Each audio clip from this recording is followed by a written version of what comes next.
అందరికీ నమస్కారం అండి. ఈ రోజు ఒక ట్వీట్ చూశానండి. అదేంటో ఇప్పుడు చెప్తాను. చంద్రబాబు నాయుడు గారు అబద్ధాన్ని నిజమని ఎలా నమ్మించగలరో, నిజాన్ని అబద్ధంగా ఎలా నమ్మించగలరో మనందరికీ తెలిసిన విషయం. గత కొన్ని రోజులుగా గాది సాయికృష్ణ విజయవాడలో లాకప్ డెత్ జరిగిన విషయం అది రాష్ట్ర వ్యాప్తంగా కాదు, దేశ వ్యాప్తంగా ఎంత సంచలనమైందో మనందరికీ తెలుసు. అందులో భాగంగా అరెస్ట్ చేయమని, అలాగే కోర్టు వారు 30 రోజుల సీసీ ఫుటేజ్ అంతా కూడా కోర్టుకు సబ్మిట్ చేయమని చెప్పారు. ఆ సీసీ ఫుటేజ్ 2 రోజులు తప్పించి మిగిలివేవి లేవు 25 రోజులు. అంటే ఇదంతా ముందు ప్రీ ప్లాన్ గా చేశారు. ఇవన్నీ తెలిసినాయి. ఇదంతా ఎలా డైవర్ట్ చేయాలి అన్న ఉద్దేశం ఒకటి పెట్టుకున్నారు. ఈ డైవర్షన్ పాలిటిక్స్ చేయడం చంద్రబాబు నాయుడు గారికి ఎంతో పెట్టిన విజయం. అందులో భాగంగా ఈ కాపుల మీద రకరకాల మాటలు జనసేన వారితో మాట్లాడించి వాళ్ళ ఫ్రస్ట్రేషన్ అంతా రకరకాలుగా తీర్చుకుంటూ గత 2 రోజులుగా జరిగే పరిణామాలన్నీ మనం చూస్తూనే ఉన్నాం. అందులో భాగంగా ముద్రగడ పద్మనాభం గారి కుమార్తె అయినటువంటి క్రాంతి గారితో ఒక ట్వీట్ పెట్టించారు. ముద్రగడ పద్మనాభం గారు అనారోగ్యంగా హైదరాబాద్ లో ఉండి ట్రీట్మెంట్ తీసుకుంటున్నారు. ఆయన తొందరగా కోలుకోవాలని మేము అందరం ఎలా కోరుకుంటున్నామో, మాకంటే కూడా మా అధినాయకుడు మాజీ ముఖ్యమంత్రి జగన్మోహన్ రెడ్డి గారు ఎంతో కోరుకుని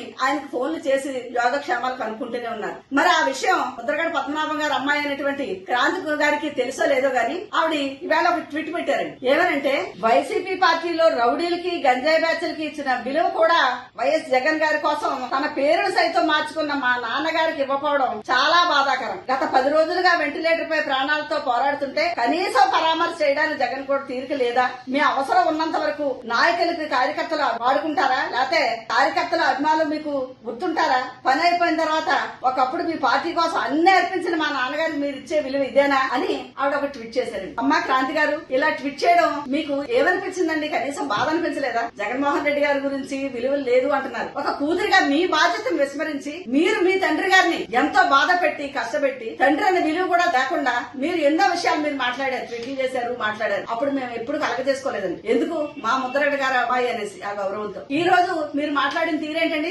జగన్మోహన్ రెడ్డి గారు ముద్రగడ పద్మనాభం గారి గురించి ఆరోగ్యం గురించి పట్టించుకోలేదంటున్నారు. మీకు తెలుసా? గతంలో అనారోగ్యం పాలై అక్కడ కాకినాడ మెడికోవర్ లో ఉన్నప్పుడు గాని జగన్మోహన్ రెడ్డి గారు ఎంత కేరింగ్ గా చూసారా మీకు తెలుసమ్మా? తెలీదా?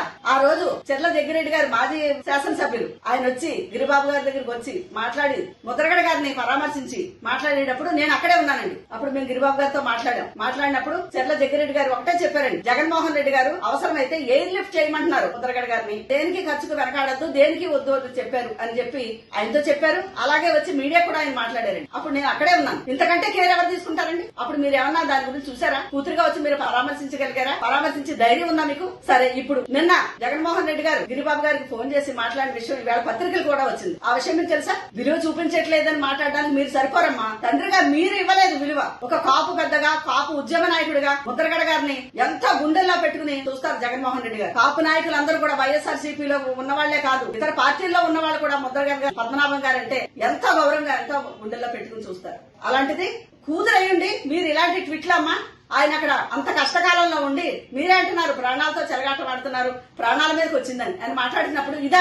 దీన్ని కూడా ఇప్పుడు ఈ డైవర్షన్ పాలిటిక్స్ లో భాగంగా ఈ పవన్ కళ్యాణ్ గారు, చంద్రబాబు నాయుడు గారు మిమ్మల్ని ఇలాగ ఉపయోగించి ఇలా మాట్లాడిస్తున్నారు. ఆ విషయం మీరు తెలుసుకోండి అమ్మా. ముందు జన్మనిచ్చిన తండ్రికి మీరు విలువ ఇవ్వండి. తర్వాత మీరు ఏ పార్టీలో ఉండండి, ఏది చేయండి, అది ఎవరికి అక్కర్లేదు. కనీసం ఇలాంటి కష్టకాలంలో అయినా ఇలాంటి మాటలు మాట్లాడడం అది నిజంగా మర్యాద కాదు. ఒక ఆడపిల్లగా తండ్రి బాగా కోరుకోవాలి, తండ్రికి బాగుండాలని కోరుకోవాలి. ఇప్పుడు రాజకీయం ఏంటమ్మా మీకు? ఇలాంటి వలలో పడకండి. ఆ తండ్రి గారికి మీరు గౌరవం ఇవ్వండి. ఒక ముద్రగడ గారి అమ్మాయిగా మేము ఎప్పుడు మిమ్మల్ని గౌరవిస్తాం.